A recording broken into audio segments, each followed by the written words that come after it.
just hope he.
Hello guys, welcome to the stream.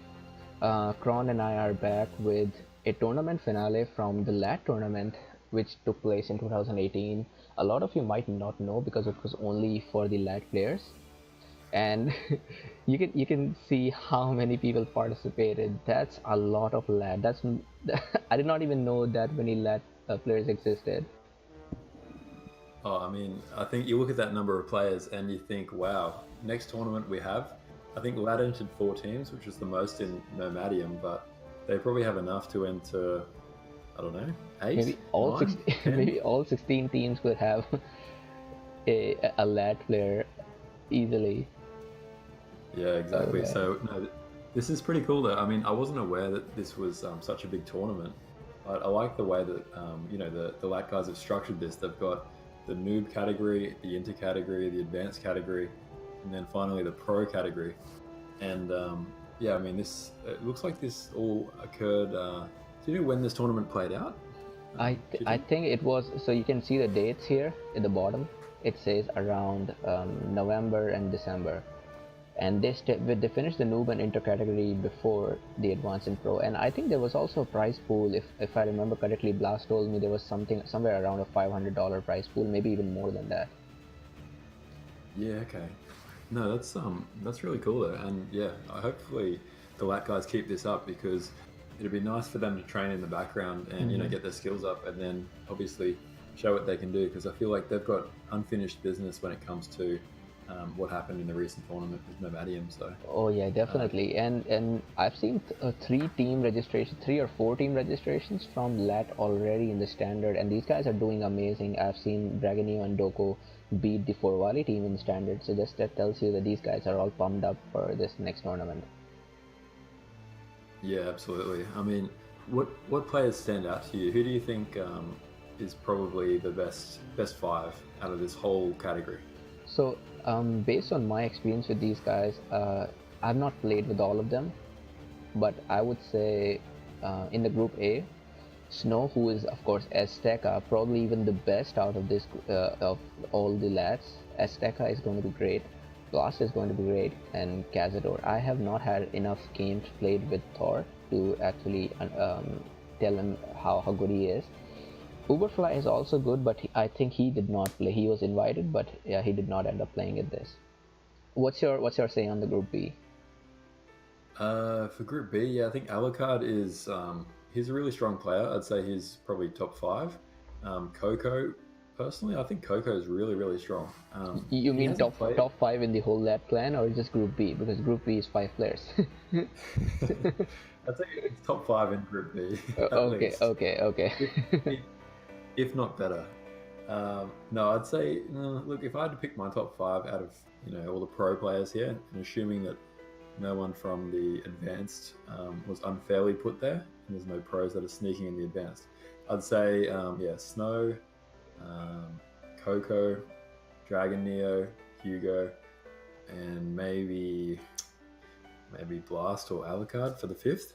They would Mhm. kind of be they would be the players I'd pick, because I know Hugo's exceptionally good player. Dragon Neo, we've seen what he can do. I think he's better at standard, maybe more than Nomad, but I think he's good at both.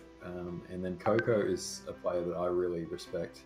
I've played a lot of games with him, more late towards the end of last year and early this year, and he's one of those guys that just like goes hanging gardens every game, but somehow makes it work and has a huge army and booms and raids and does everything at the same time. So yeah, I think Coco might be the brother of Snow, Okay. but I'm not sure. I think there's some relation there. I'm not sure exactly what it is. So All right yeah. then. So we don't have all the replays for this tournament, of course. We only asked for the finals of the pro tournament, and maybe if you guys want, we could ask for a advanced category final as well. But that's for some other day. For now, we are here with the final of the tournament 2018 and pro. I will just tell you who all made it to the finals. It was Dragonio, yeah, Hugo. Dragonio is playing under the alias of Toxic Loser, and you might have seen Toxic Loser in the lobby a lot, maybe 2 or 3 months back, because that's Dragonio smurfing, or I would say just another alias. So, Ron, are you ready? Should we get right into it? Yeah, I was going to say I've seen plenty of toxic losers on Rise of Nations, but I'm not sure if that's just random players that you see in the lobby, or if you mean the toxic loser being Dragon here. No, I think But it's L the Toxic Loser. He played as L for some time. yeah. No, I more mean. Sorry, it's a bit of a bad joke, but there's a lot of toxic losers in the community. Okay, I see what you mean. You see what I did there? Hmm. Um, All right, so but I yeah, have no. I have the game opened up here at 0 seconds. Okay, perfect. Give me 1 second. I'll just load that up as well. Just waiting for my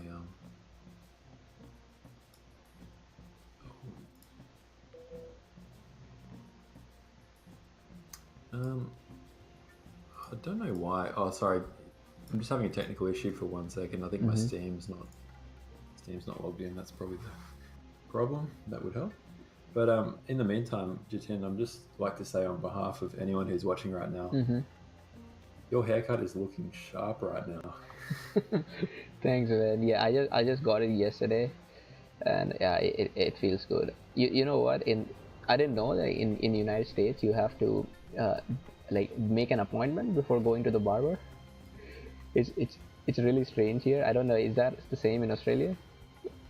No, that's definitely not the same. I mean, I think some places you can do that, but most of the time you just walk in and they actually don't allow you to book. You have to just rock up and they'll cut your hair. So no, I've never heard of that before Yeah. as a mandatory. So it's just that I found a barber, and who I just told her to cut my hair like that all the time, and I think it's like I saved a custom mode, like always have my hair cut whenever I come in there, so it just saves a lot of time, I feel. Oh, exactly. It's like in Resonations. If you save your game settings, you don't have to do Yes. it again next Oh time. yeah, Don't have definitely. to, don't have to think about it. I'm the same. I just go in there and say, I know nothing about haircuts. I'm going to trust my life with you. Do whatever Yeah. you want, Oh yeah, make and make they'll make me look like a Hollywood actor right now. exactly Hollywood or Bollywood maybe. Oh yeah, definitely. All right, all right. So I'm in the game and yeah, ready to start. So I'm at 0 seconds as well. So yeah, when you're ready, let's get into it. All right. So 3, 2, 1, let's go. Alright guys, we are in this game. We have Kazuto and Thor observing this. Right before I started anything, let me tell you what Inka had told me. Inka was one of the organizers, I guess, and he told me that each game had some umpires or like referees who will be watching the game, making sure nothing weird goes on, nothing funny is going on, and these guys will eventually report whether who won and whether all the rules were followed or not. So, what do you think about this? We did not keep such a thing in our tournament. We could not have referees because we already were doing a 3 versus 3. So to get the referees to be online at the same time would have been very difficult. But for 1 versus 1, I guess it's quite feasible. Yeah, I think it's a good idea if you've got the same time zones and it's not too hard. So I guess for the LAT guys, because they're probably all in the same time zones, a little bit easier to coordinate. But yeah, for us, I guess we just had to kind of trust in the community to resolve things themselves, which Mm-hmm. sometimes worked and sometimes didn't. But yeah, I mean that's a great idea by LAT. All right, and here we've got El Toxic Loser Lat, who is Dragoneo, and Lat Hugo, who is I think Lat Hugo is a part of AL right now. AL is just an old Lat clan. Um, and these guys maybe split up or they just decided to register as a different clan in the Nomadium tournament. But anyways, yeah, we have seen Yugo. Yugo is great, and Dragonio. I've actually not had a lot of opportunity to see Dragonio play Nomad. I know he is really good, right, exceptional in standard, but no idea about his Nomad gameplay. Would you know about his how good he is? Yeah, I have had the pleasure of playing against Dragon Neo during the tournament, actually. So when I was playing as French, I believe, and he was playing as Indians, and yeah, he managed to take my forward city and nearly kill me, and eventually he did actually kill me, but thankfully I could hold him long enough. So yeah, he's a really good player. My experience with him in that Nomad match was he definitely knows what he's doing, but perhaps sometimes he doesn't realize Oh timing yeah, I to it. just realized you were against Dragonio in the tournament game, and yeah, a lot of people blamed him for not killing you soon enough because yeah, I know AZ1 did end up winning that game, and Yeah, the common opinion is that Dragonio delayed the attack more than he should have.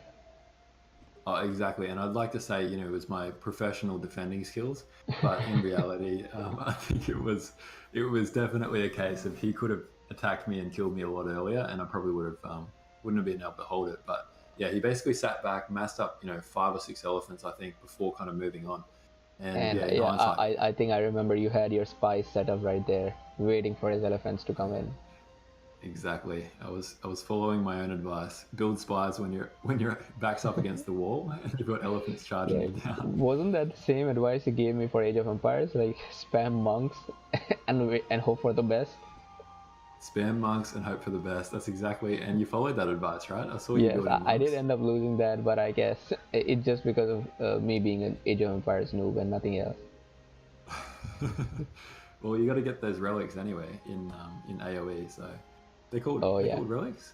Yeah, yeah, yeah, I they're think cool. those relics. But I never make them. I think in a very close matchup, those relics make a difference. But in a game when I can hardly keep up with my producing my army, I don't think relics make any difference. Yeah, no, that's true. I mean, it's hard to say, but that gold income is underrated. Oh yeah, it is. But It is.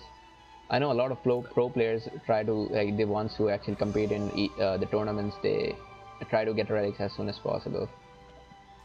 yeah, okay. Interesting. But so I guess with this 1v1 matchup, we've got Koreans here as blue versus British up the top here. And the most obvious thing that sticks out to me so far is that, I mean, only one of these players has access to the water, being Hugo as Koreans. Hmm. What do you think about Dragon Neo's idea of not walking towards the center and getting access to the pond in the middle here? Oh yeah, I think it was a very tricky decision. I guess he found out about this big wood line right here, and he thought to himself, well, maybe as British, it's better to assure that I've got enough wood to survive for the late game than to go for the water, because British often in this map is kind of tricky. You can end up with either a +4 wood, and even maybe no wood at all. Sometimes maybe a 3 wood. So, and British already being so slow, they cannot risk not getting enough wood. So I guess maybe it was a bittersweet decision. He lost the pawn, but he got the better deal in the wood. And if you look at that, he still got around +4 wood remaining in that camp. So he can plant another lumber camp right behind this wood, and he will be set for this game at least till the 125 wood eco. Yeah, very true. I mean, that is a classic case of, yeah, obviously there's always a cost of making any decision, and not having access to the sea, but getting that wood is definitely an important kind of resource to knuckle down, because without wood, yeah, you've got no hope on this map. But I mean, yeah, it looks like Hugo's got kind of the best of both worlds. Access to early pond, and also he's got 9 wood choppers. So that's a pretty lucky break Oh, there. that is. I mean, that's a lot of wood. That's 90 wood, more than what Dragoneer's got, and he's got the whole pond to himself right now. I don't. Yeah, I I, mean that gold. I don't even think. That, Yep. Dragoneer hasn't even started building a dock. no, exactly. And Dragoneer's got access now to the coastline, but I mean, you can see Hugo's city is about to go down, and or just has gone down, and you can see that he's now pushed out Dragoneer from being able to build his dock anymore. So that's a great move by Hugo. And once he builds a temple, that's probably going to push it back even further.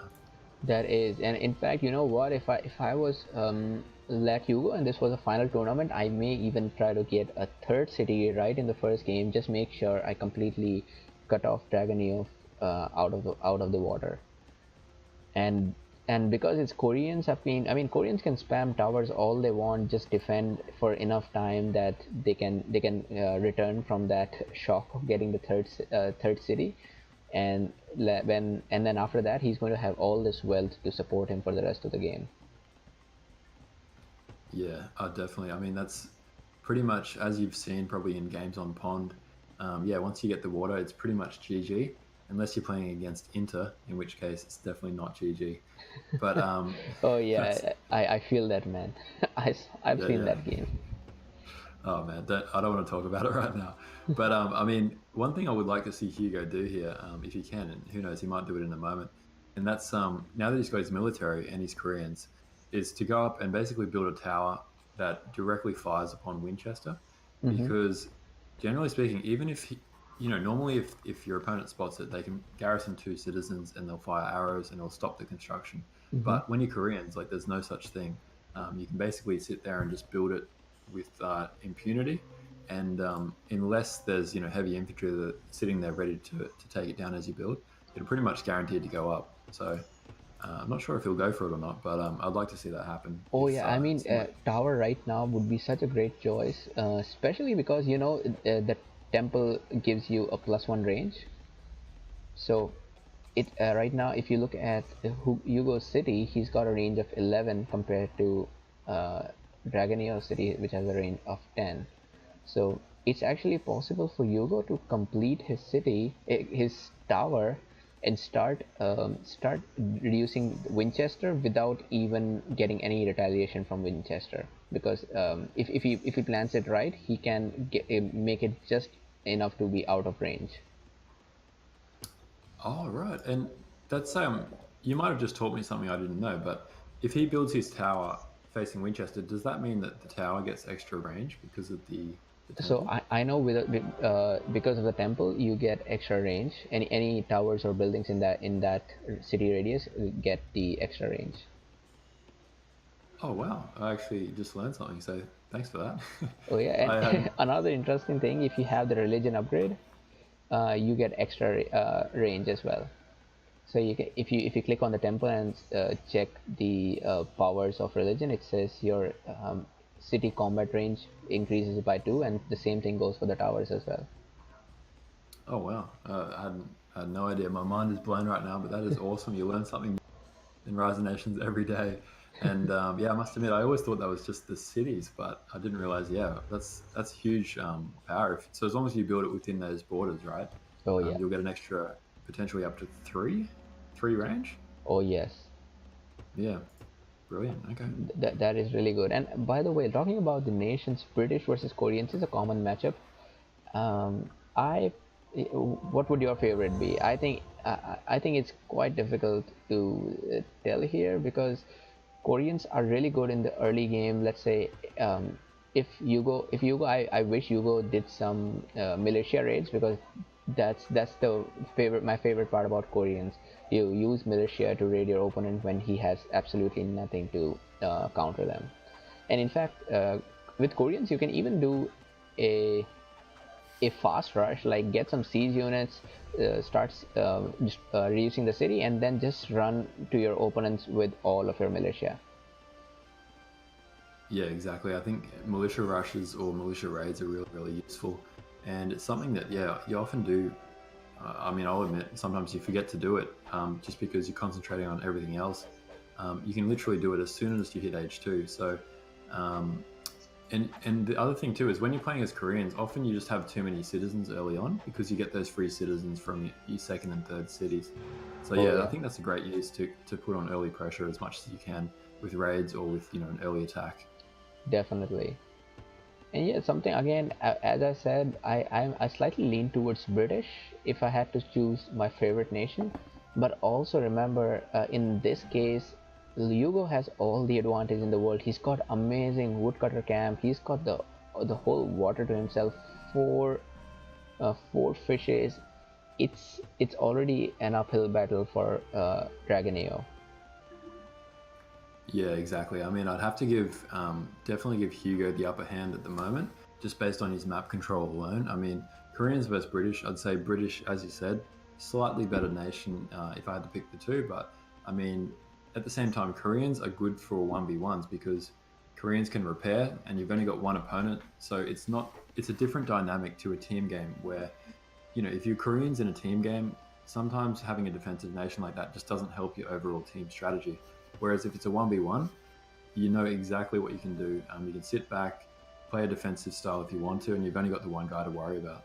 Oh yeah, definitely.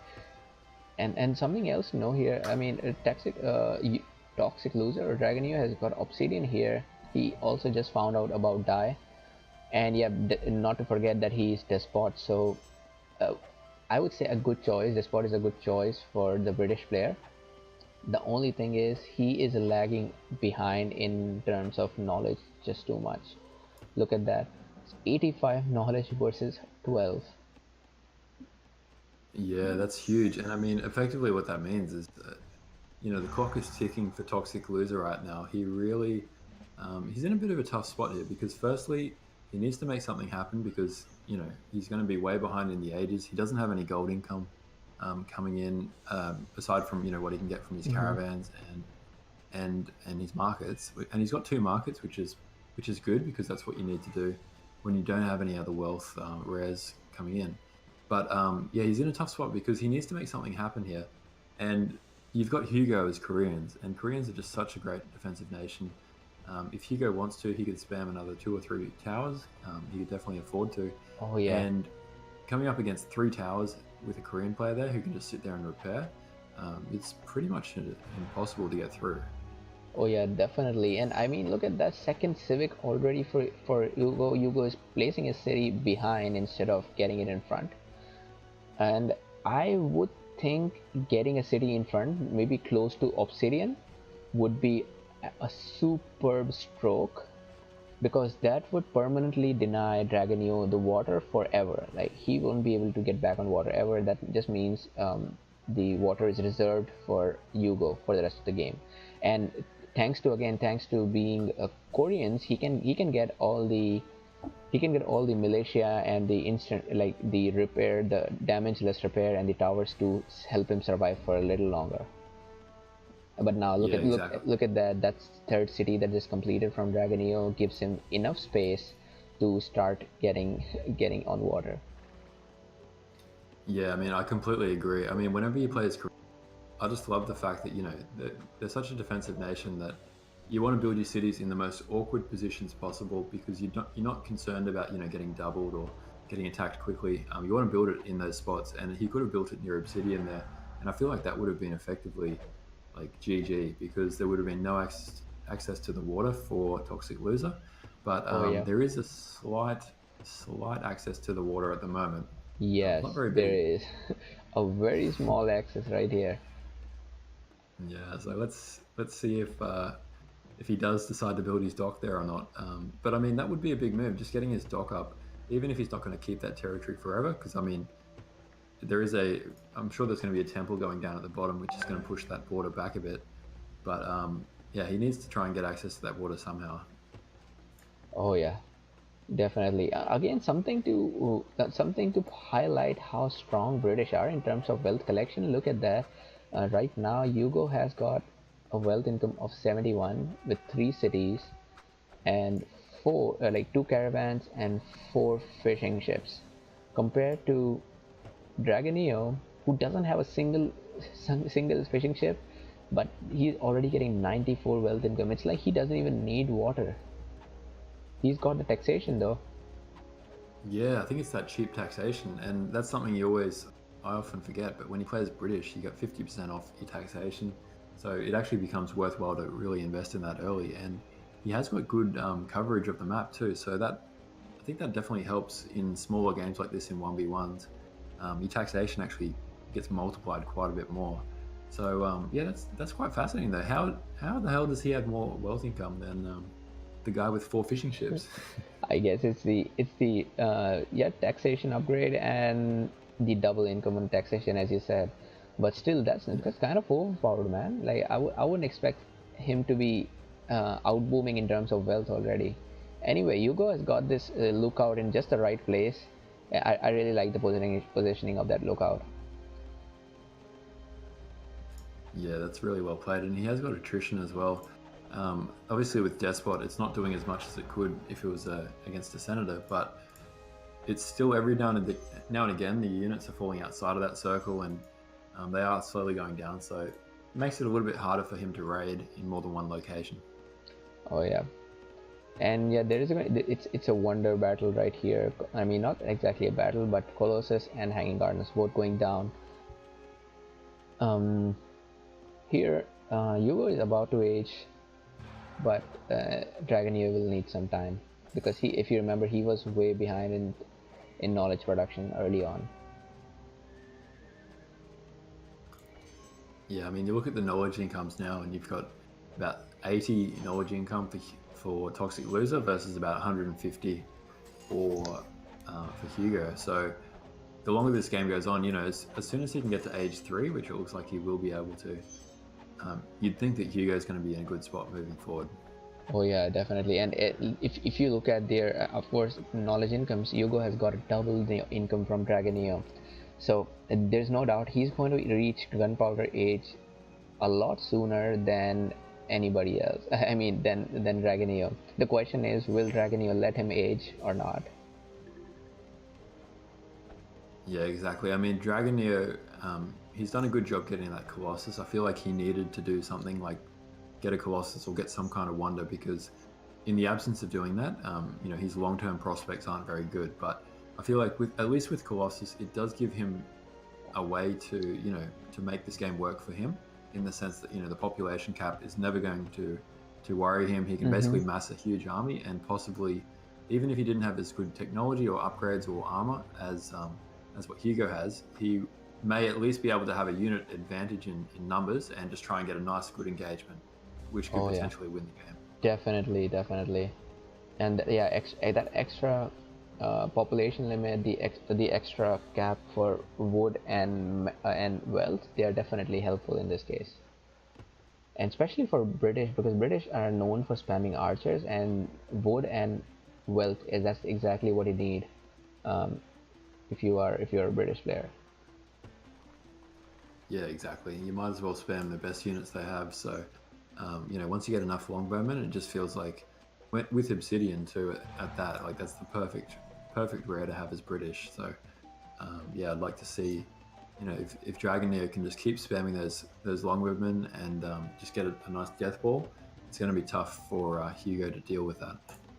Oh yeah, and just something funny going on here. Look at that. Hugo is getting a castle, um, so that he can. I think he wants to push against that metal mine, which, yeah, so far the only metal mine that Hugo is using. I mean, Dragoneer is using, and if that castle completes, it could be a little troublesome for Hugo. Although I would have loved that castle to go close to die, so that the access to water would be completely shut off for Dragoneer. Yeah, I agree. I mean, at the moment, Hugo's so far so good. He hasn't had to worry about a dock, but looks like Dragonair is looking to build his first dock of the game.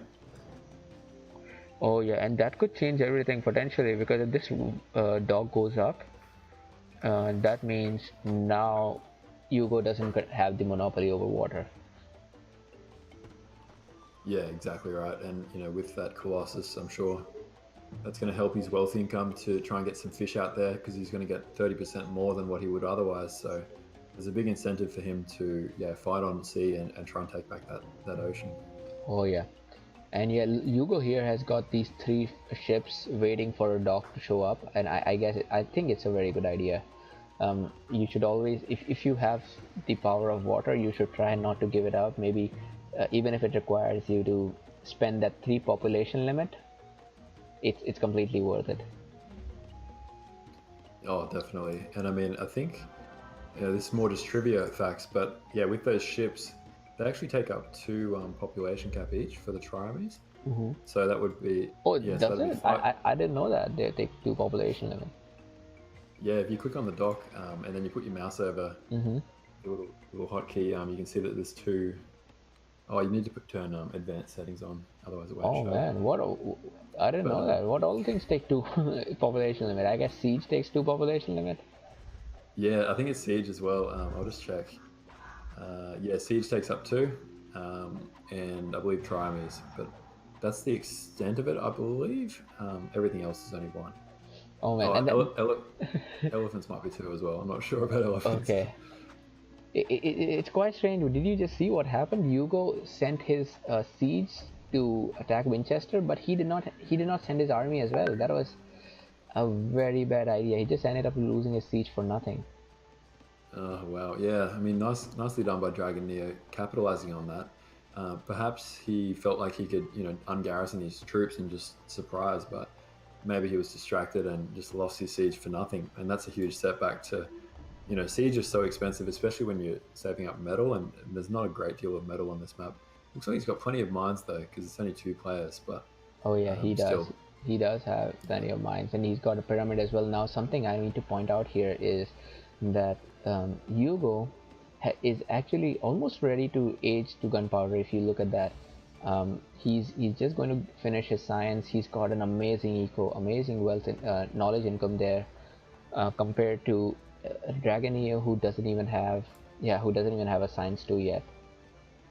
So what Yugo just needs to hold it for a little bit, maybe keep harassing Dragoneer for meanwhile, and uh, maybe this is the perfect time. Just go to Gunpowder Age and finish it when it's the easiest. yeah, you've got to think that if Hugo plays his cards right, there shouldn't be any way he can lose this from now on. But sometimes crazy things happen in Rise of Nations, and yeah, with the Colossus on the other side, anything can happen. He's got Colossus and Pyramids now, so Dragoneer does have some decent kind of tools in his toolkit. But yeah, there's nothing that can really counter the power of some, a nice gunpowder age army when you're trying to fight them with medieval. It's just not going to work out well for you in the long run. Oh yeah, and look at that. The Yugo is could be making the same mistake all over again. Last time he sent his siege units, they were just massacred, because they were in the front lines. This time again, Yugo is doing the same thing. His army is not outside. I don't know why he is not upgrading the the heavy infantry and the heavy cavalry, but anyway, I think he learned his lesson. He does have his army outside right now just to protect, and Yeah. all Yugo needs is to reduce it and wait for gunpowder age. He This is just perfect for him. Oh, exactly. I mean, if you're in Hugo's position here, you just got to sit back, relax, Oh, look, he's even put his guys on entrench. So I think that's a great move there as well, because you just want to make sure you guys are protected, especially when you're in that vulnerable stage of being upgraded. Because often when you do hit gunpowder age, your opponent might panic and just charge you and try and kill you before you can get your units upgraded. So I feel like it's always good to adopt a defensive posture before you do hit age 4. Oh yeah, and if you did not notice, let me just point out that for a brief moment, Hugo bribed or actually put an informer on Dragoneo's library, so he could actually see what Dragoneo had there. So that means Hugo is fully aware that Dragoneo is nowhere close to aging right now, and he can take his time, just age to gunpowder and kill. Yeah, exactly right. And I mean, if you're in Hugo's position here, gearing up for gunpowder age, what do you like to do to prepare yourself, I guess, to make the most of your time once you do hit gunpowder? Oh, so I would have these. I mean, he has everything perfectly set up right now. He has two of his two of his siege units sieging the building down, like reducing the city. Maybe if I was him, I would try to get one or two towers in front. Have a scout, which he doesn't have right now. Without the scout, of course, he is prone to bribing. And well, apart from that, I don't know. Let's just spam cavalry, because I know against British is going to have a lot of archers, and what counters them is more cavalry. But to be honest, Dragoneer's army is quite balanced. Look at that, just enough number of heavy infantry, enough number of archers, a lot of cavalry. So it's not a typical British army that you see. It's a very well balanced army. Another thing to notice is Dragoneer does not have the armor, and Hugo has three heavy cavalry that are seated back in there. I don't know what they're doing. Hugo needs to get these cavalry out right now. That was a very bad attempt. I mean, very bad defense by Hugo. He could have I think he could have easily saved those guys. Yeah, I agree. And one thing to point out is that I'm just kind of surprised right now, but you look at the economies between the two teams.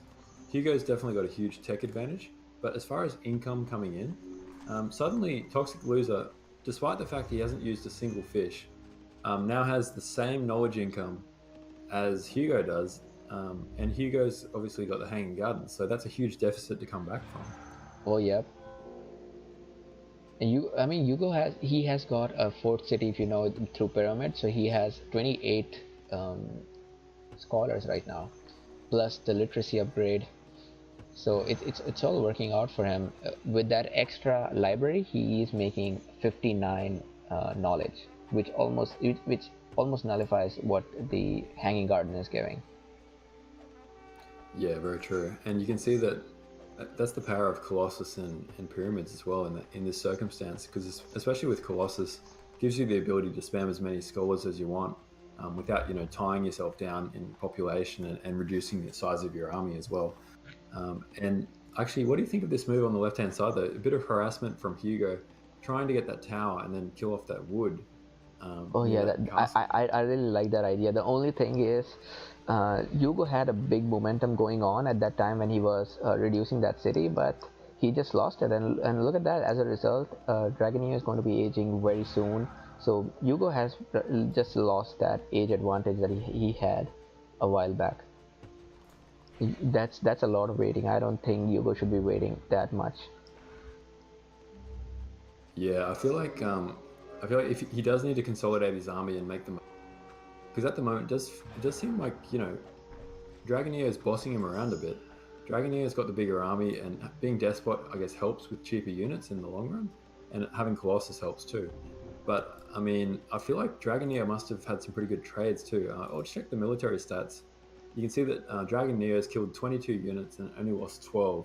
Oh So yeah. he's killed 10 additional units over this game so far, and that's probably going to keep growing unless Hugo can kind of build up a bigger army that matches Dragoneer's and get a nice engagement with that tech advantage that he should have.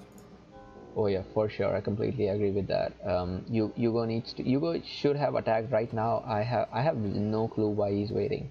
Maybe he thinks that he wants to take this game to enlightenment age, but Yeah, again against British with Colossus and Pyramids, I wouldn't really be happy about that. The best thing to do right now is get your siege out and kill when you have the chance. Well, Hugo has got the extra military, so that means he is going to have the power of extra armor, which I don't think Dragonio does.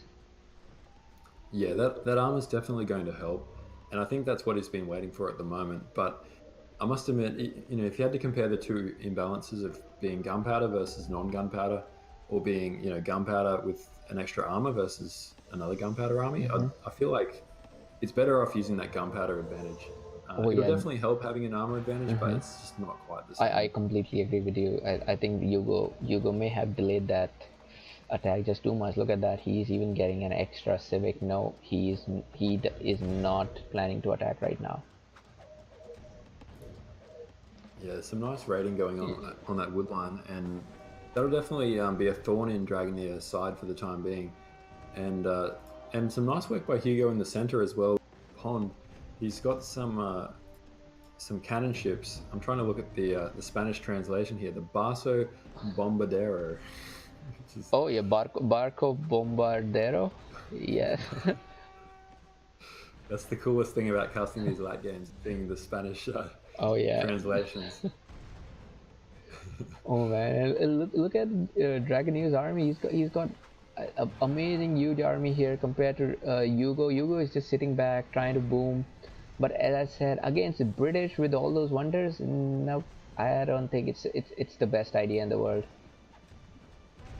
Yeah, I think Hugo definitely needs to build a few more unit producers too. He's only got, by the looks of it, he's got. Oh, sorry, I take that back. He's got 4 stables. Okay, they must be spread out. I could only see one at the front lines there, but he's got a lot of unit producing structures all around the map, and so he's got plenty of them. But I would like to see them built a little bit closer to the front lines, perhaps.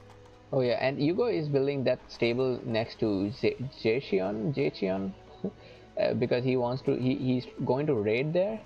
But again, when your opponent has such a big army, Colossus, making the game long is just the worst thing you can do, because Colossus, it starts to show its real advantage late in the game.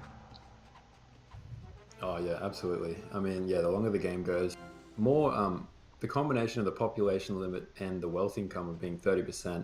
Obviously, you get more and more wealth as the game goes on, and that translates to more heavy cavalry, which can be hard to stop, especially in gunpowder age. If your opponent gets too many heavy cavalry with a monarch, then it's almost like the ultimate best unit combination you can get.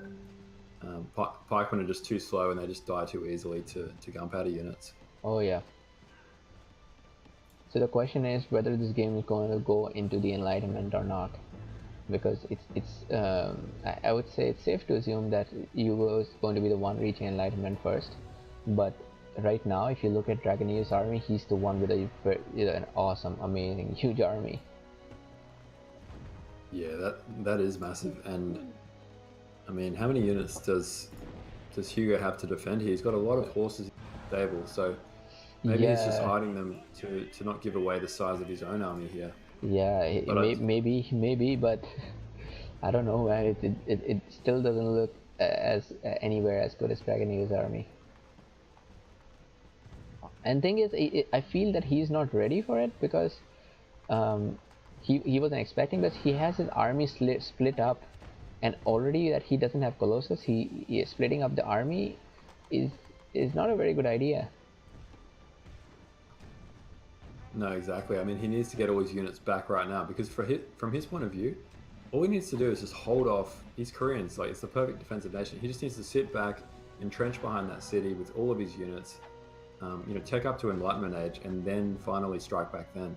Because at the moment, he's at a huge deficit when it comes to the size of his army.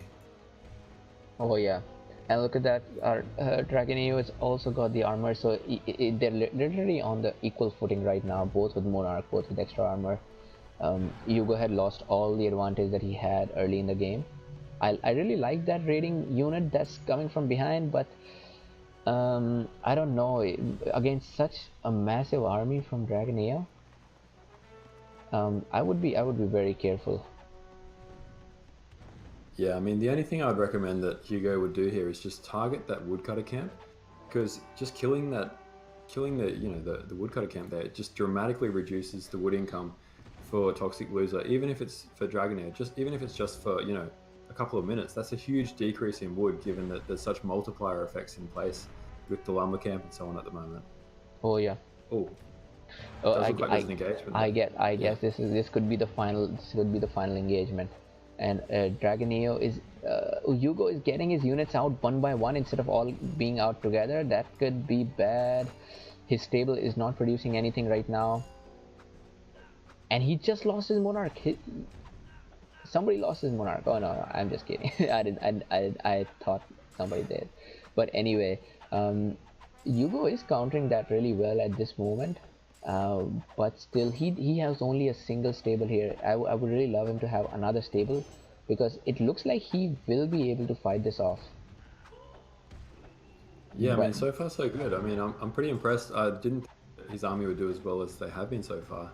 and especially with that raid going on in the behind, there is no way Dragon Neo is going to be able to provide enough range for enforcement compared to how much Yugo is getting.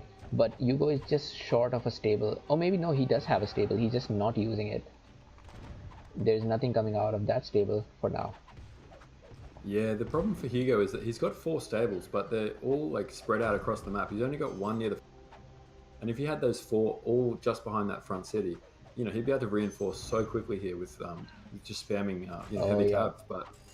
But no, it's just too far for them to travel, so there's no point spamming them from across the it's other side of the this map. game is so close right now. If Yugo survives this, like he gets his militia or whatever he can, he could win, because that raid in the behind has completely left Dragoneo paralyzed almost. Yeah, you're right. He's only got 100 wood income coming in, and there's a hero citizen there that's repairing that city.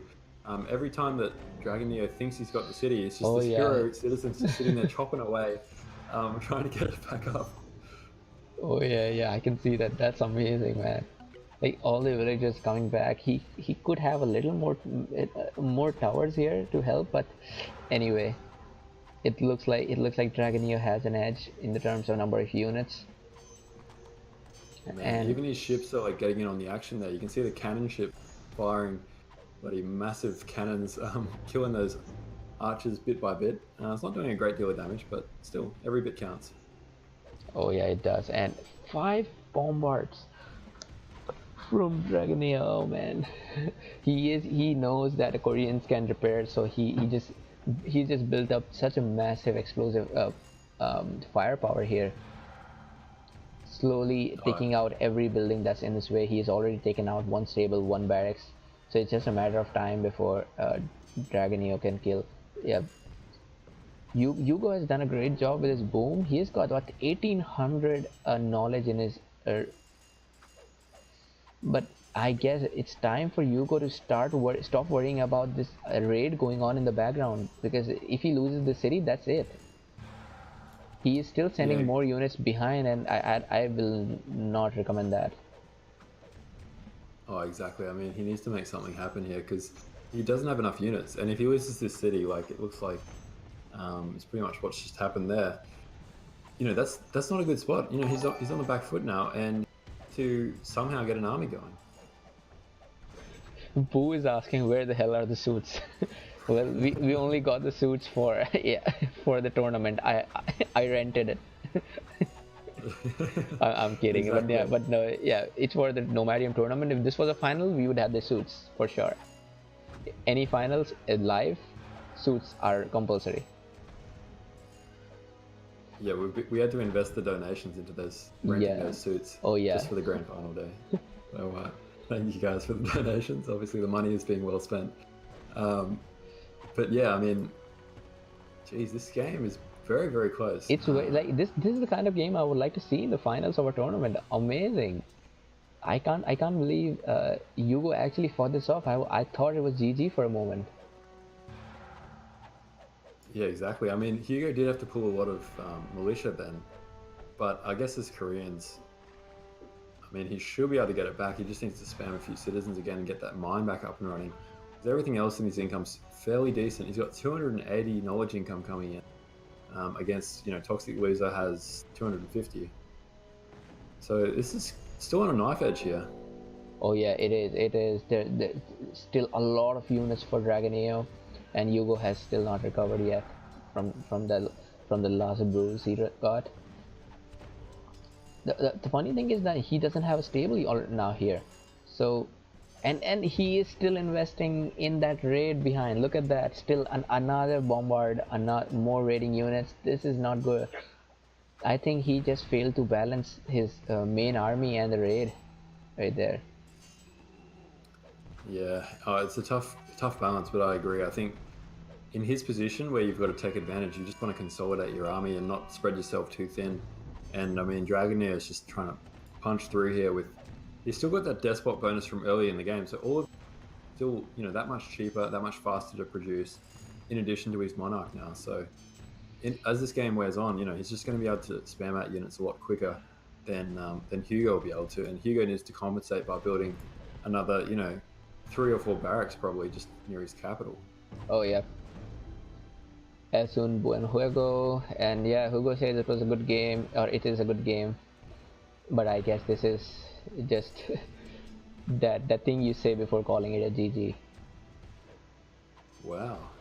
Yeah, I mean, es un buen juego. Or was it juego? No, it's actually juego. You said it right the first time. Juego. Okay.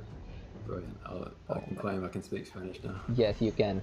Thanks to the LAT guys, we are all learning Spanish.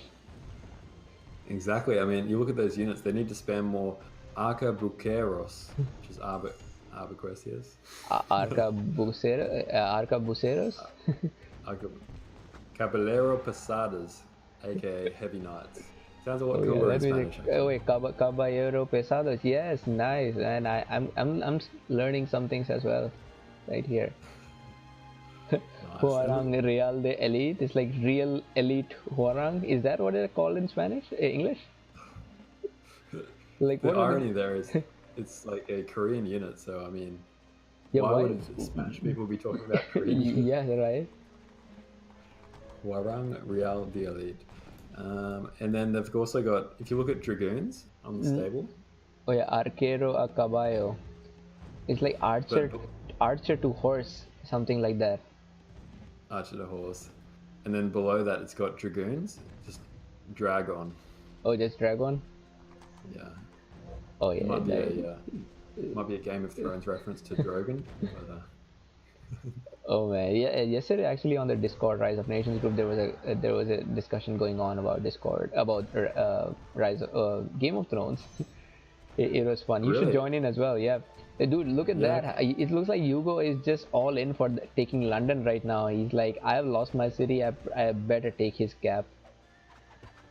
Yeah, he might as well try and make something happen there. So, oh jeez, but he's in a tough spot right now. That's the power of Colossus, Pyramids, and yeah, putting it in the hands of a good boomer. I'm impressed that Dragonair was able to turn this around. I was pretty much ready to call this, almost GG for Dragonair early on, because he was despot against Koreans with no water on this map. Oh yeah, definitely. It is pretty tough to come back. If I was Dragonair, like I may even ask for a redo or just rush my opponent with all I've got, because there was not a lot of hope for Dragonair early in the game, but this was an amazing comeback. He thought clearly with his mind, got Colossus, got the pyramids, and here he is. I like Boo's comment he just made. A game so gripping they started learning Spanish. Oh yeah. To be fair though, like this game actually was really good. It was completely worthy of being called a final. And dude, I'm not kidding. It looks like Hugo might be able to take that city behind that London. It might go down actually. Yeah, he might be taking London. Dragonair has got all of his militia right now. Man, just not enough army. He just needs to get Oh my god. some. He just needs to get some more units right now, and he could have taken London with that cap sack. He would have a better chance of coming back to back in the game.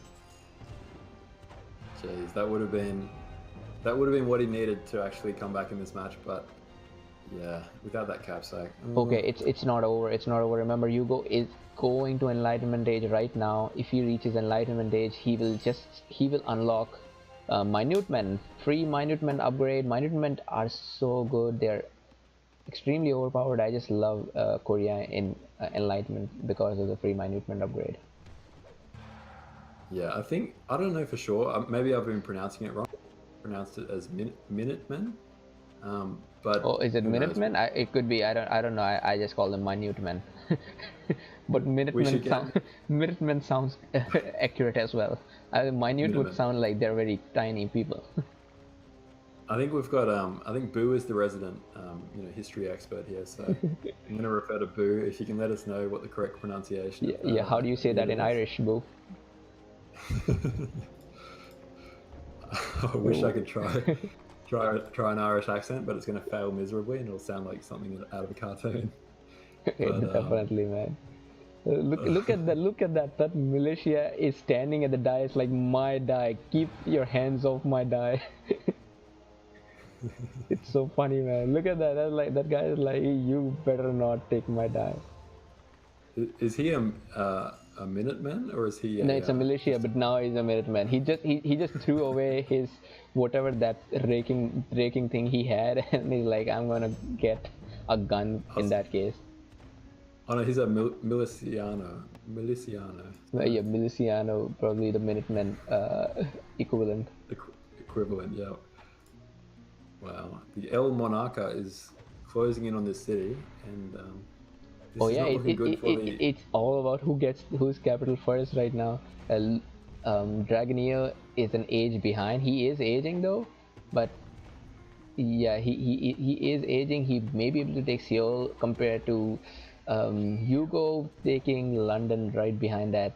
Hugo should not be losing. Hugo should not be losing those bombards. He needs to rush in. He needs to rush in right now. Oh, look at that! Yeah, Dragoneer is man. like, oh fuck. I was Better I, go I back. I didn't expect that. Well, that's one thing is like when you're playing Koreans versus. Oh my god, I'm sorry. I just have to. I'm hoping you're at this 46-minute time point right now. Um, Dragoneer Oh my just god. lost his capital. He does get the capital. Man, that's crazy. What is Dragoneer doing here? They've both gone from unlosable positions to giving their opponents, a step back into the match. So, well, he Oh does have yeah, a nice army still. this is such a close quarter game. This is the time when Dragoneer needs to get his things together.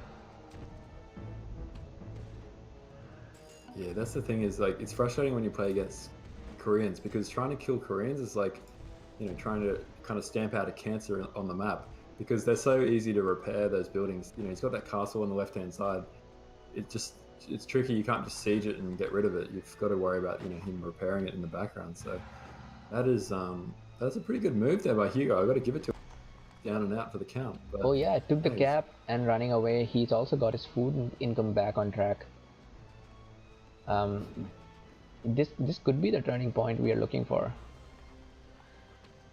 yeah, you still got that gold income coming in from the center, but I guess probably doesn't mean as much now that Dragoneer's got a much bigger wealth income coming in now, 340 versus 200. So I mean, let's try and figure out who do you think's got the long-term advantage here still? I guess it's Dragoneer right now because Hugo lost the only wonder he had. No, actually he does have Forbidden City, but Forbidden City is not as much of a wonder as it's a city. Yeah. Yeah, it doesn't do much. So I guess Hugo is on a back foot. It is not doing as well. Look at Dragoneer's wealth income 344. All of his resource income is higher than what Hugo does. And Hugo is trying to go back at London, but Dragoneer is definitely prepared for it this time. Yeah, he's got his whole army back there, so there's no way he's going to get a sneak attack Looks like Dragon Neo is sick of Hugo being annoying at the top left of the map, and he's brought his siege, and he's going to actually destroy everything here and probably consolidate this section of the map. Oh yeah, and Yugo is also attacking from the other side. If you look here, he is trying to take that city. And yeah, no doubt it's a good idea to make sure you get that city back. Something that Yugo forgot, and actually Dragon Yu also forgot, is that this city in the right side, the non-sun, it's a small city. Yugo hasn't upgraded it, and Dragon Yu hasn't captured that. It's a free city. I think one cannon and 3 heavy infantry can take it out. Oh, seriously, I think he should send some Minutemen to take that out. That's all you'd need. Or as Boo just called it, our men, or seconds men. Our men or second men. That's the predecessor and the upgrade, I guess. All right, But, all right. yeah. I want to direct your attention to the Yugo's army size. Look at that. He is actually back in the game. He's got almost as big an army as Dragoneo here. The only difference being that Dragoneo now is leading in the resource production, but equal armies. Yugo is back in the game. I can't believe how this took a U-turn so suddenly. Yeah, that's crazy. I mean, just that distraction technique on the top left-hand side. I mean, the whole time Hugo was putting pressure on London and on his capital and on those woodcutter camps. So, I mean, whilst it might have seemed annoying at the time, that actually saved his whole game. And yeah, he's well and truly back in it now. I would like to see if he can possibly put down another wonder, because I feel like you might need just one more wonder, whether it's, Temple of Tikal or, Porcelain Tower is probably not a great option on this map given the rares. Yeah, maybe go to the Temple of Tikal if I had to choose one. Oh yeah, and look at that minute man, that Miliciano is going to die with the die. It's like I stand here until my death. Miliciano sounds Italian. I'm sure Spanish and Italian are similar languages, but Miliciano. Yeah, it has a Spanish Italian touch to it. But it looks like this could be the final battle of this game. No more tricks from Yugo. Yugo lost his castle, so it's just a one-on-one with their best armies. This is it. Hermano to Hermano. I don't know what that means in English. Brother to brother. Oh, brother to brother. There we go. I knew that all along. Something really good Yugo is trying to do here. Look at that. All of his Carabineros they just took out the Monarch. The Carabiniers took out the Monarch, so that means oh wow. No more +2 armor for the cavalry, but Dragoneo still got the general. Oh, okay, that general's really saving his butt there, because I mean, if he didn't have any armor, that would be, imagine going from 8 armor to 0. Oh yeah, that's a big downgrade. I feel Yugo should get his Minutemen or Minutemen and start taking the city back before the Monarch is back. The Monarch is just sitting there in the Senate, London Senate right now. But as long it's working out for Yugo. Yeah, I mean, Hugo's got his El Monarca just sitting behind his whole army there, and he's getting plenty of benefits from that armor. It looks like the horses are a bit stuck behind the city, though, a bit indecisive. They're kind of running forward and running back, which you don't want to do too much to avoid losing your army for nothing. And I would really turn these Ciudadanos to militia. Ciudadanos is a citizen of militia. With just extra few militia, he can take this army. I'm telling you, this is a turning point in the game, and just a few Minutemen can make all the difference in the world. Oh, exactly. Anything would help in this case when it's so finely balanced. You can see some bribes are going down too, but it looks like the spies taking out the the explorer has taken out the spy before he could get the bribe off. Oh yep. Yeah, this is such a close match, dude. I have not watched a game like this since I don't know when. Maybe from Forwali versus PLA was this intense, and the finals were also somewhat this intense. Yeah, this is really, really close, and geez, just back and forth. And I mean, yeah, it looks like Korea has to retreat now. And damn, finally, Minutemen! We need Minutemen to fight for Korea. I mean, they're just like militia with guns. I mean, what's not to like about that? Yeah, that poor militia just died there. Why not? These guys should die for their country as well. Save from the British. The English are coming. I can see that Dave said in the chat, never pick. I'm thinking the only time you want to pick president is in this game because you're playing with the Spanish game, so it'll be El Presidente. El Presidente, yes.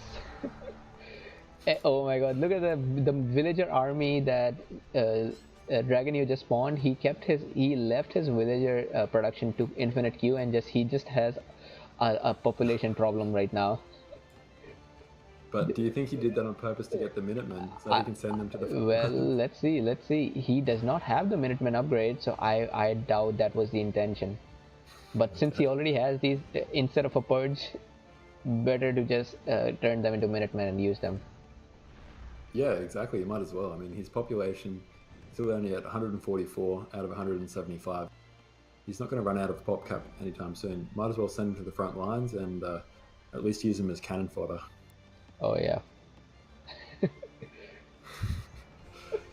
Oh man, and again, this is a time when British start becoming really strong. I always think British are super strong in the late game. The only time they are kind of weak is early.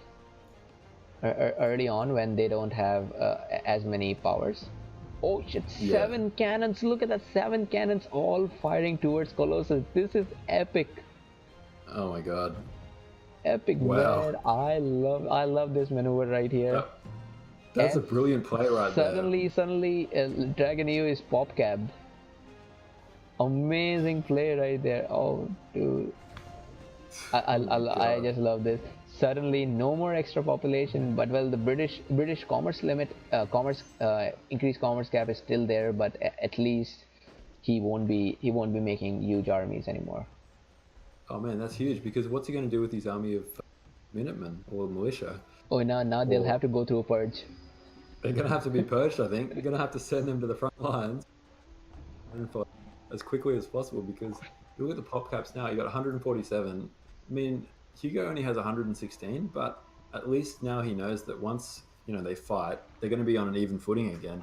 And taking out the Colossus is huge. I mean, suddenly Dragoneer doesn't seem as scary anymore, and anyone doesn't seem as scary once their Colossus has been killed. And the interesting thing is, he is not going to be able to replenish his army. If Hugo starts attacking right now with proper reinforcements, he can just continue to attack, and there is going to be zero in reinforcement until at least 22 people die and the population goes back to 125.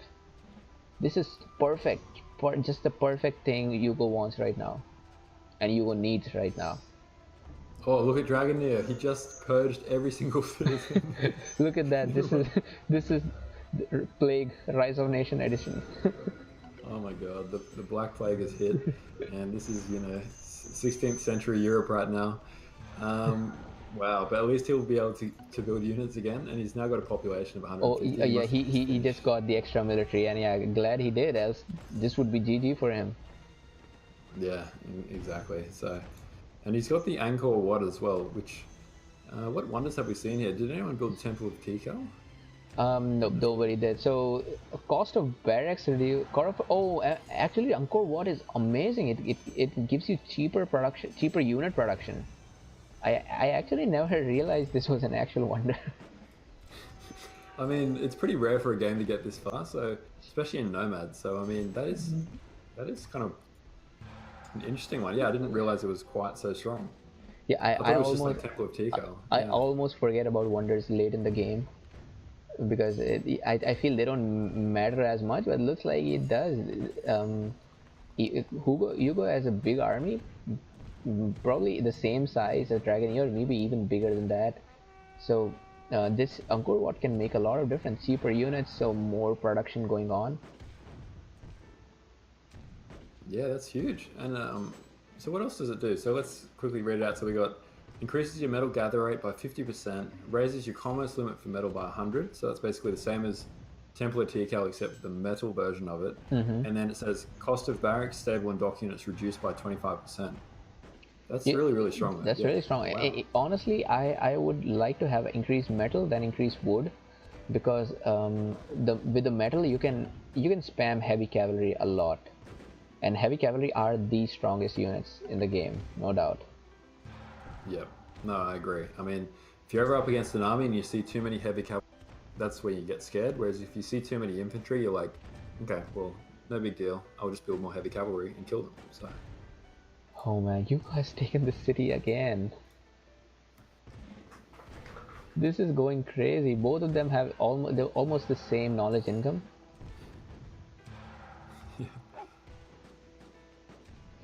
Yeah, this is craziness. This is like a standard game, but the Nomad format, which has just been so evenly balanced, it's going back and forth. Yeah, and it And also tells you, I mean, yeah, they're so evenly matched, these two.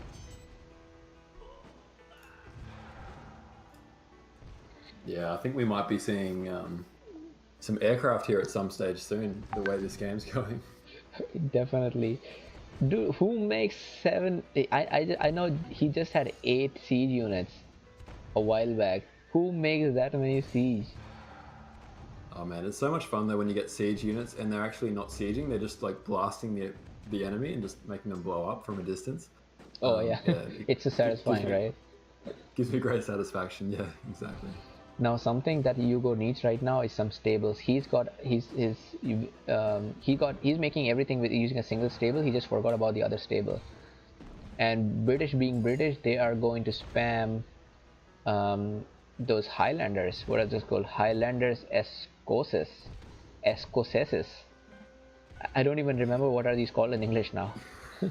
I'm pretty sure they're just called Highlanders. Highlanders. Okay, so Highlander Escoceses are going to overpower this army without enough heavy cavalry or coraceros. Yeah, they need some more cuiraseros, that's for sure. At Coraceros the and moment, establos are required right now from Hugo. So you know what, yeah, this happens a lot in games. Like you have multiple stables, but you just forget to use all of them. Just what Hugo is doing here. There's one stable producing 2 units at the same time versus another stable that's not doing anything. And yeah, these small things, yep, they matter a lot in the late game. oh, it definitely does. And I mean, this. You know, everyone's got their own style of playing, but one tip that works for me, and it might not work for everyone, is that I've binded Z, X, and C on the keyboard to select stables, siege, and all my barracks. And you hold down Shift and press Z. For me, with my hotkeys, it selects all my barracks at one point, and then I can just spam my units and also waypoint them to where I want my troops to go. So Oh, something that's really yeah, nice. something to consider for everyone that's thinking about changing their hotkeys is just consider changing. Yeah, select barracks to Z, X, C, or whatever you want really. And then just hold down Shift and you can just spam out units so much faster. If you're in Hugo's position right now, you just you can select all your barracks, press A, or press whatever the hotkey is for the unit you want, and yeah, suddenly you don't have to worry about your production so much. Oh, that's a very nice advice. Actually, I knew about the shift thing, but I just realized I can use it too, because I never used that. Yeah, exactly. There's all sorts of tips and tricks like that. And you can also rebind your hotkeys to a key that's easier to press with your left hand as opposed to having to reach over to the right hand side. Because I think a lot of the default hotkeys are using like P, O, L, for example. I'm not sure which ones they are now, but yeah, you rebind them to keys that are closer to your left hand so you don't have to move so much. Oh yeah, and yeah, the default keys are really horrible. I would never suggest anybody to go with the default binding. Now there could be a twist right here. Look at that. Hugo is actually ready to age to industrial. Maybe within next 5 minutes he'll have enough knowledge to age. So he just had to defend this attack. Dragonio is nowhere close to aging. What Dragonio does have is like horribly high commerce income. That's almost 370 versus 260 here. Not good for a Korean player, Hugo.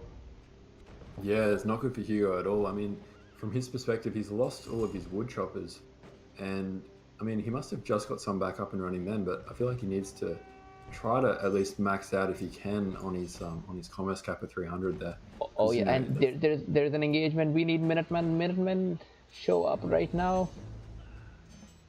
And if you can see, Dragon Neo has had enough of this game. He wants to he wants to kill right now. Yeah, Minutemen are here. Yeah, the Minutemen are going to make all the difference here. Perhaps.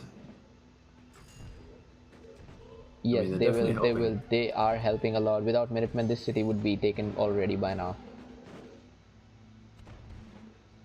I mean, this, if Dragon Neo has to retreat, it will be solely because of the Minutemen. Oh, exactly. I feel like Dragoneer has to consider going all in with Minutemen of his own here, but I'm not sure if that's a good idea or not. I think no, there is attrition for the Korean player. Yeah. Yep, look at that, the power of Minutemen. Wow. Well done. It did I'll mess up his never. eco a little bit, but at least he's not dead. And in late game, you want to be you want to be alive instead of being dead with a good eco. I guess you will agree with that. That is true. It's very true. I think Minutemen rushes could be a new thing. I mean, we've seen the power of Minutemen here, and these guys are really showing they're an underrated unit. Oh yeah, But then and again, you know what? It's something funny as you just mentioned about Minutemen rushes. Yugo has a siege factory on the other side. If he starts sieging down the city and just sends a handful of Minutemen to take it, that'll be funny. I don't think Dragoneer would be expecting that. And Minutemen, they're just villagers, so they don't cost as much. oh, exactly. You might as well make the most of them. They'd be a good raiding unit. But Oh yeah, yeah. I mean, with the attrition, though, I'm guessing if they're in enemy territory, they're going to melt pretty quickly. Oh right, yeah. That's why you need to take it as soon as possible. It's a tricky Yeah. deal. Also, if you see, there are 6 cities. Windsor on the rightmost side, it's a small city, so it's something Yugo can possibly take. But look at that, Yugo. Oh, I don't think Yugo wants to take this game to an information. No, industrial age, because he just went for an extra commerce. His eco is 400. I've almost never seen a 400 eco in a Nomad game, 1 versus 1. Yeah, that's pretty interesting because I mean, I'm actually impressed in a way that he went for commerce instead of going for science. Most of the time, most players go for science first to get the knowledge income boosted first. But I mean, I like that play. He's pretty much maxed out on commerce 5 now, Oh which yep, is he craziness. is, and he is. I mean, this is an all-in build. He has no plans to take it to industrial. In fact, if I think if Hugo ages to industrial, Dragonio might even just call GG. Yeah, possibly. I mean, his tech's going to be behind, but he does have a much bigger army at the moment. Yeah, so that's why And he needs to take Hugo out right now, or that's over. Oh yeah, yeah, so we've got Lad Blast in the in here, and he says it's a tournament price pool was $500. So that's almost about the same as our Nomadium tournament. I have to commend the Lad community. Like these guys have done so much for Rise of Nations. I would even argue probably one of the reasons Rise of Nations is still alive is because of the Lad guys. oh, for sure. I mean, this is a pretty awesome tournament, and yeah, great initiative about splitting it up into different divisions too. I mean, I don't know, maybe at some point that's something for us to think about too. Is that you could have like a bracket for the noobs and the inters, and well, not nice to call anyone noobs, but the lower end inters, I guess. Oh man, anyway, it says good. There's no any more return from this. Oh, really? So I feel like that's famous last words. I feel like he might have GG'd a bit. yeah, that's Um, that's the Spanish GG. I think no hay vuelta atrás. bueno, Amazing. ya no have vuelta atrás. Really, really, really good play by these guys. And then laughing Yeah, in Spanish, man. like I used to say that JJ or ja ja ja ja for all my life until last 2 years. Yeah, ja ja ja ja ja, or ke. If it's Amazing Koreans. man. This was an epic game. I still feel like Hugo should have. I mean, he played for this long. Maybe just wait a little bit more and get to Information Age. With Information Age, he will get a major city, a big upgrade. Probably he could be getting back in the game. And of course, with Information Age, I mean Industrial Age, you also get those better Minutemen who actually shoot submachine guns. Really? Yeah, they get Um, they get an instant upgrade. oh, I mean, jeez. there's no upgrade in Industrial Age, but somehow they just throw away these weird guns and they pick up some machine guns. So I'm assuming they also Nice. have better damage. Like the only time I get exposure to all this late game units is when I play Infinite against Dave, and he nukes every single building I've got on the map. So How often have you been playing Infinite with Dave? we played about three games in a row, I think. So yeah, at the moment it's only been the one time, but Oh man, no, when he, yeah, tell me, I will cast it. It'll be fun to cast some Infinite games, some variety for sure. oh yeah, a bit of variety. Yeah, it's one of those things. I feel like after playing those three games, I've played enough Infinite for a while. But to be honest, yeah, it's one of those things that's it's kind of fun to just mix it up a bit. And yeah, I'd never want to be a professional Infinite player, but yeah, it's pretty cool. Hey, Just yeah, I'm it's just waiting for a day when we'll have a tournament for Infinite. it's just a weird game format because like treasuring every resource, and suddenly you throw that out the window and say, okay, you've You got literally only everything. limited, yeah, by how quickly you can research at your library and how Hmm. quickly you can build a million towers. It's like every click that you expend with your mouse is like you're building something, but Oh you just yeah, get tired after a while. yeah. So, You need to have high actions per minute for that. And imagine oh, so 1,000 population limit. yeah, actually, I think when we played, the population was capped at 200, but to be honest, we didn't really breach it too much because there's just so many units dying left, right, and Mm-hmm. center. So, Oh, but yeah, and yeah, something to point out: both of these guys did not go for the printing press upgrade. yeah, actually, I did notice that earlier on, and I wonder if that was because they forgot it or if it was because they were I literally just spamming so many units they couldn't I afford it. I'm sure that Dragon had the resources for it. He's at 400 eco. He definitely had the resources. But for Yugo has been so under pressure the moment he lost the first city that I don't think he ever had 600 wood to spare. Yeah, exactly. It's pretty expensive to upgrade, and I feel like if you're trying to build an army and you're trying to tech, it can be pretty tough to spend 600 wood. But I mean, normally in Nomad games, if you got enough gold, you just buy enough wood and just get it out of the way. Hmm. Because I feel like long term, it's a pretty important investment to make. So And if you go to the game stats, click on military, just look at the units killed and unit lost. I have never seen such a balanced game. They have exactly the same number of units lost and they almost the same number of units killed. yeah, that's crazy. This was the kind of game where if you add one militia to one side, that could completely like tip the balance. Yeah, and I mean, you look at those units lost too. I don't think that includes the 15 citizens who were sacrificed to the gods. When, to the English gods. yeah, the British gods exactly. Um, so yeah, good thing the stats didn't capture that genocide of citizens. That was pretty terrible. That was pretty terrible. And yeah, Dragonio, you're not going to heaven for this. Remember that. Better watch out. But wow, GG though. I mean, so look, Dragon Neo takes it. So he wins the LAT tournament here.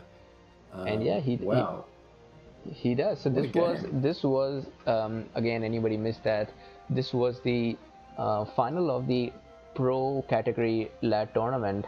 It was scheduled on December 1st, and yeah, it's been a long time. I did not even know about this tournament until I guess Inca told me a few maybe about around the end of this tournament. And after I started this channel, I thought, well, if there was a tournament, let's cast it. And I'm really glad I did. And I did with you. I was going to cast it by myself, but it's just so much better to do it with a co-commentator, especially Kron. Kron is amazing. It's an honor. It's an honor to be casting it with Kron. Oh man, it's an honor to cast the game with you as well. So yeah, I completely agree. I mean, I've tried a little bit, when we've had technical difficulties, or when we cast that game earlier in the tournament, and yeah, we had to pause for a little bit. Not sure if you remember the one I'm talking about. Oh yes, Anyway, yes. yeah. I know exactly what you're talking about. And it's a tough job. Yeah, I mean, sometimes I take my hat off to you've done a lot of casts on your own, but I know what you mean. You know, you do have to keep talking, and there's no one to fill that gap if you need to, you know, take a drink of water or collect your thoughts. Definitely.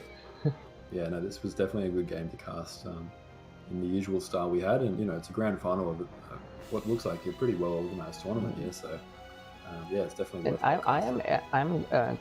I'm very curious to see how the guys actually split them in 4 groups. Because if you ask me, if I can, maybe I can split people in 2 groups, inter minus or inter plus. But if you ask me to put them in noob, inter, advanced, and pro, that's a lot of categorization. You Yeah, can I be mean, very inaccurate in such terms. yeah, the problem is, I feel like if we were to set up a tournament like this, I would be a bit concerned that based on, you know, my skill level relative to everyone else, that I might get put in the green category here. That'd be very very insulting to me. But I don't think that's the case, dude. You almost stood up to the winner of this tournament. So yeah, you're underselling yourself right now. oh, that is true. That's true. I pretty much single-handedly beat Dragon Neo. Yes. So no, that is very true. But yeah, I wonder how they would do it. I mean, who would win in these categories? I mean, noob is a bit harsh, but maybe noob in Spanish doesn't translate as bad as it does in English. So it might mean low inter in Spanish. I don't know. I really beg to differ. I think noob is also a noob in every other language. It's a universal word, right? Doesn't matter where you live in the world. If someone calls you a noob, you know But yeah, exactly so, what I they mean, mean. if I look at the noob category, I don't know anybody from there except Alan and Mr. Tall, and I would definitely say Alan is no more noob. If Alan was to play in this tournament right now, he would at least qualify for an advanced. Like he has improved so much over the time. Yeah, Alan's really, really good. I mean, he's been playing a lot of. Who else have we got there? Corey. I think I recognize Corey, but I don't think Corey's that good. Um, yeah, some pretty good players, and a lot of players I don't recognize because they probably play on the LAT time Oh zones yeah. and yeah, the local games maybe. But um, But yeah, yeah, overall, I guess. Yeah, you were saying something? oh, I was just thinking, like, if you know, let's say there was another Nomadium tournament, Mm-hmm. and LAT needed to put forward a roster of maybe their best 4 players. Who do you think, based on all those players we can see right in front of us now, who do you think would make the top 4? I guess Dragoneo, Yugo, Cazador, Snow, Blast, Doko, these guys definitely are among the top of their line. And Quetzalcoatl did really well. I know he was a part of LAT 4, I guess, if you remember. They were Yeah, against LAT 1, but he was really good. He was holding on his own for a long time. And somebody who's not in this, or maybe playing as a Smurf in this matchup, is Fireman and Lat Kane. So those guys, of course, I think if Lat really wants to win, they can easily put up 2 teams of their best players, and they would be giving a tough competition to every other team. Yeah, I agree. I think, like, ironically, they had the split between AL and EL in the tournament. But I mean, if they could combine that together and put the same players like Hugo on the same team as Snow, and try and figure out, you know, maybe Dragon Neo was the 3rd player. Like, imagine that, Dragon Neo, Hugo, and Snow. Uh-huh. And they were all on separate teams in the tournament. It was LAT 1, LAT 2, and AL. I feel like that would be a pretty scary team to come up with. That would be. So yeah, maybe let's see how well this King of Sahara tournament goes, and if we get enough support, we get enough donations for the prize pool. Because in the end, even though prize pool is not the reason players play, but it's still a driving force. It gives an incentive for people to be on time and take the tournament seriously. So I guess if we find enough support, we will be able to organize a Nomadium 2 maybe in the next 6 or 7 months. Yeah, exactly. I think we do need to space it out, because if you have too many tournaments in a Mm-hmm. short term, it kind of devalues the whole tournament. So That's I right. think I agree. I think maybe having Nomadium twice a year would probably be the optimum number. If it was more than that, like, I think 3 times would Oh be yeah, oh definitely. bit. More than twice a year is just devaluing the tournament. Yeah, yeah, exactly. So give players plenty of time to form their teams, train up, and play the Rocky music while they're doing their training, and then turn up and hopefully, if they did well, then repeat what they did, and if they didn't do as well as they wanted, which is probably every team that didn't come first, they can try and get redemption. So I think it'll be exciting to see what happens in the future of Nomad. But we have to focus on standard for the time being because that's where our next tournament's heading. Oh yeah, and guys, if you are here, please register for the standard tournament. The registration is free, so even if you don't think you're good enough, just go for the fun. We are expecting about 32 teams. You've got 7 registrations, and I know is AZ sending teams for this tournament?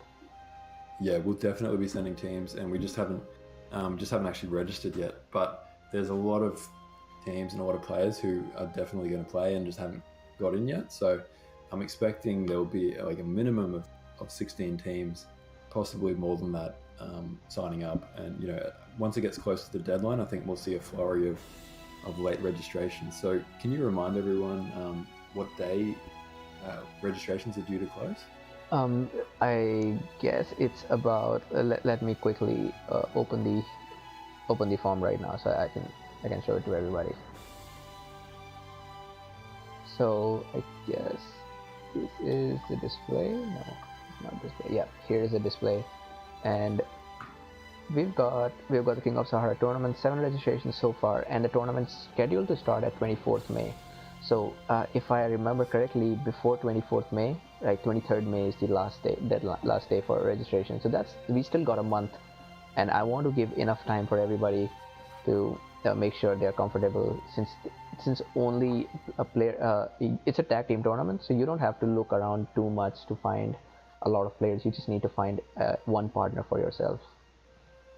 And by the way, Kron, we will also be doing an introduction to the tournament before starting it, just like we did the last time, if you remember, with Nomadium. Yeah, that was fun. We would pretty much, like, you think back to those days, it feels like it could have been years ago, but it was probably only a couple of months ago now. And that was really fun doing that pre-match show. And I feel like, every time you do something, there's always things we could have done to possibly improve it. So I feel like if we were to do that again, I'd love to get some banter going, some pre-match, pre-tournament interviews. Mm-hmm. We've already come a long way since then, but that was really cool, going through all the teams and talking about who were the favorites. And it'd be interesting to go back and watch the pre-match show now that we know how the tournament ended up. With, the results. We probably can pat ourselves on the back and say, yeah, did pretty well with the seeding for the most part. Yeah, definitely. And this time it could be a round robin tournament. In a round robin, you have groups, and each group plays everybody else. So it's a lot of games. So I'm expecting that to take place in case we don't get enough registrations. But if actually there are 32 players, then we might go for a double elimination or something like that. Yeah, I think some kind of format like that sounds good. You can also do groups of. Depending on the number of matches we want, but we could do groups of 4 and then just divide it into maybe 8 groups of 4, and they all play each other once or play each other twice. But we'll have to figure out a good kind of medium balances. Good tournaments, gives all the players enough opportunity to play. Definitely. And I think a tag team would just mean that more players can play. It gives you more flexibility, because you don't have to wait for your teammates. Not everybody should confirm. And Mouse just said that PLA has got a lot of players, but they don't play on Steam. But he says that he can get 4 teams if the players in China are willing to come.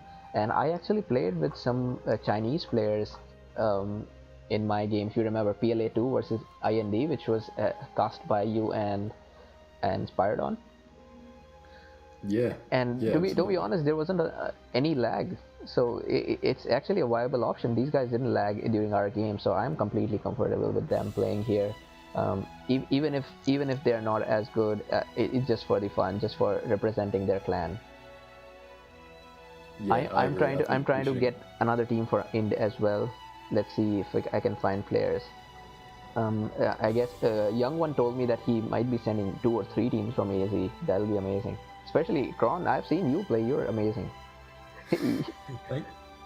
Oh yeah. Thank you. Flattery will get you everywhere.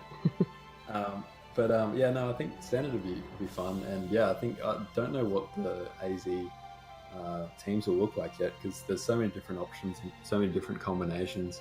And for example, I don't know if Fringe or Mentalist, also known as Mentalist, if he's going to play or not because he's an amazing Nomad player, but I just don't know if he likes to play standard or if he wants to play standard.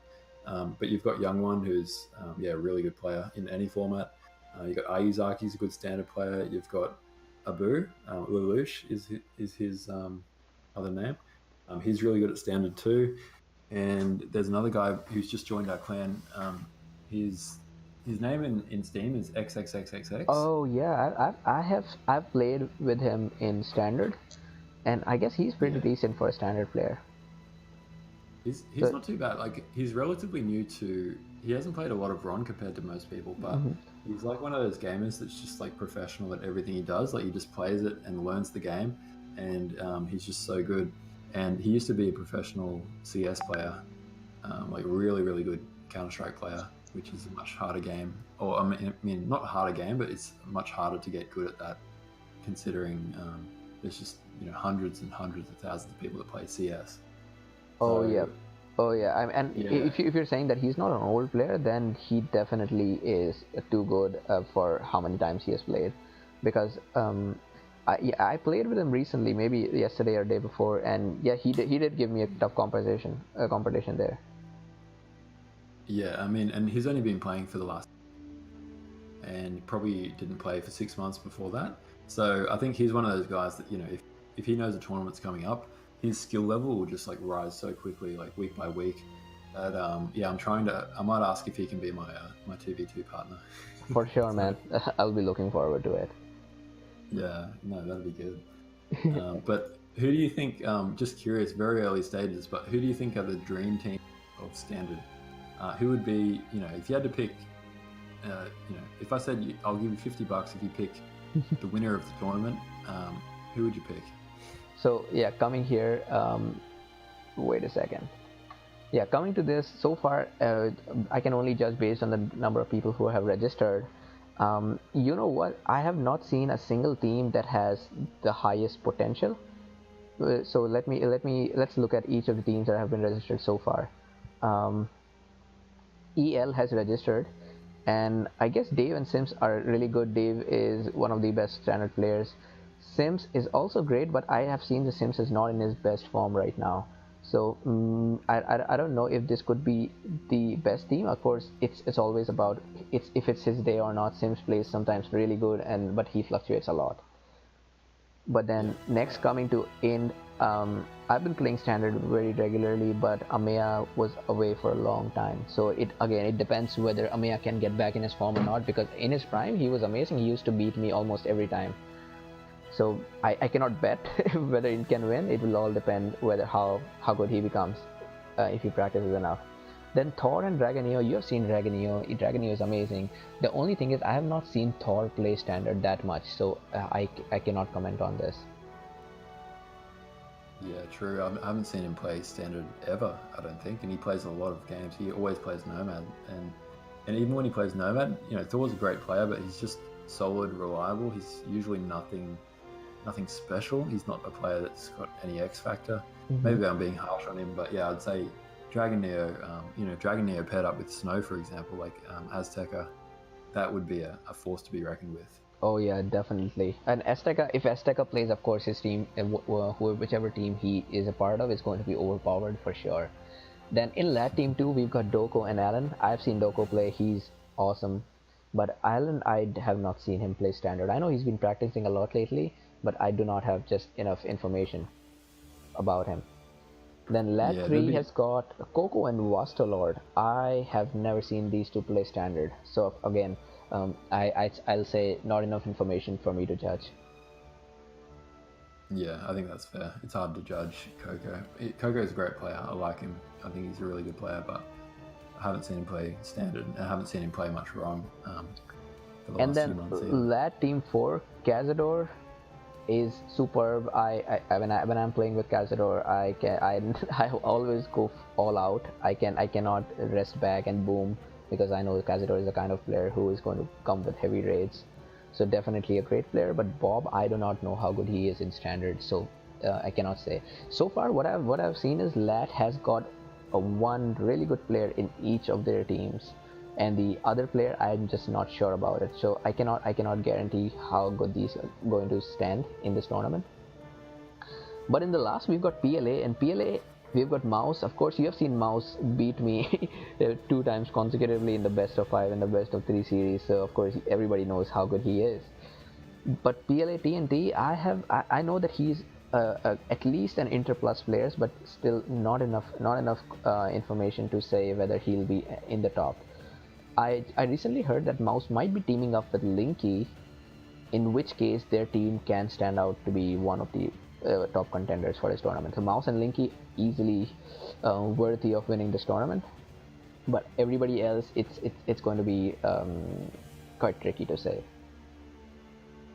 Yeah, definitely. I mean, Linky and Mouse, that'll be a dream team right there, and I think they would be probably the number 1 or number 2 seed depending on who signs up.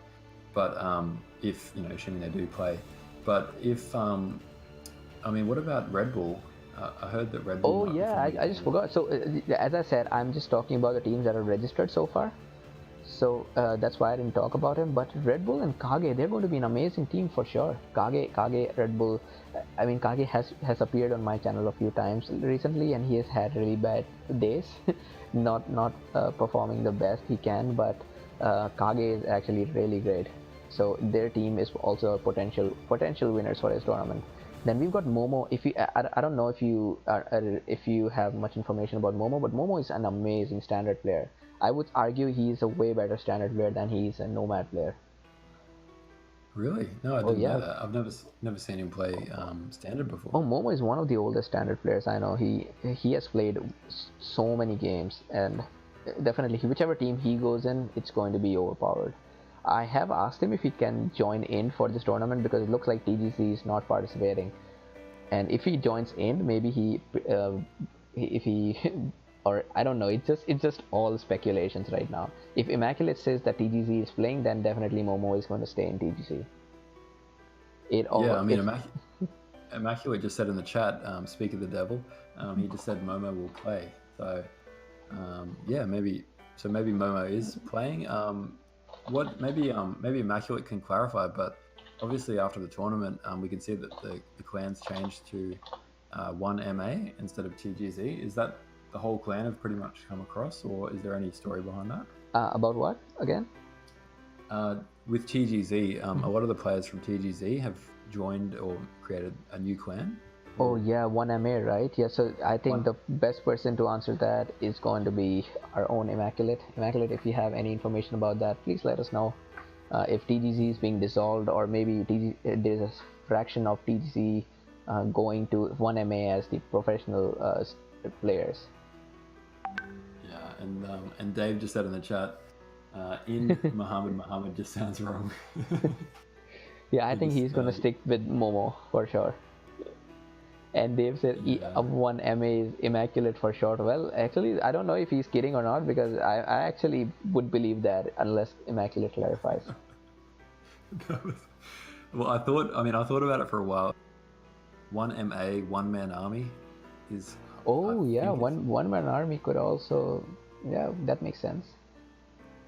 Yeah, I think it's one man army, but Immaculate can clarify this for us, hopefully in the chat, so that we know exactly what the meaning is and what the background is. But yeah, it'd be good to see Momo, and who knows, maybe I think Immaculate would be a good standard player too. I've never seen him play standard, but you can just tell certain players in Nomad just have the skills they need to translate across.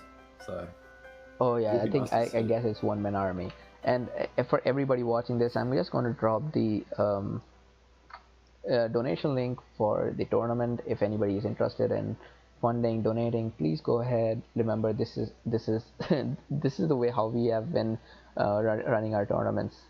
Maybe in future we will be able to get some professional funding through organizations, but for now we're a small community and it's very difficult to get funding from companies. So please go ahead, if you can If you can donate some amount, even if it's just $5, well, that's always welcome. Yeah, exactly. Don't be afraid of the amount. Every amount counts, and even if it's $5, $2, $10, whatever you think you can afford, yeah, it's more the thought that counts, and obviously, donate according to where you are in life as well. Because some people might be studying at university and making every dollar count, and others might be full-time jobs and at a different stage of life. So yeah, whatever you're at, yeah, we really appreciate it. Oh yeah, yeah, oh yeah, definitely. If you're working, I would suggest please donate. If you are a student, no. I would rather that you eat properly and make sure you got everything you need for your studies. Do not donate if you are a student. That is very true. Unless you're going to donate like 50 cents or something like that, just to be nice. Oh yeah, that's then, fine. That's fine. yeah, yeah, yeah. Anyway, so I have to run right now. It's time to go to university. Yeah. Oh, you better not donate yourself if you're a student yourself. Oh yeah, Follow so your own but advice. I am getting something from the streaming, so I'm trying to put about 50 to 60% of what I get from the streams right back into the game. Yeah, true. No, I'm kidding. I'm just kidding. So anyway, thanks everybody for watching. I'm gonna keep this cast live for just 5 more minutes. So anybody still watching it can continue, because again, as I've repeated, YouTube takes maybe 1 hour to process the video, and for that 1 hour, the video is not available in high quality. So yeah, just for that, thanks for watching. Thanks, Kron, for helping me with this. Let's play some games tomorrow. Let's also play some Rocket League tomorrow. Yeah, definitely. I'm keen, and so yeah, let's set it up, and yeah, let's get some games, some epic matches like those 2v2s, and yeah, definitely. So can't wait. All right, see you, man. Everybody, I'm out. Take care, guys. Cheers. Yeah. Bye.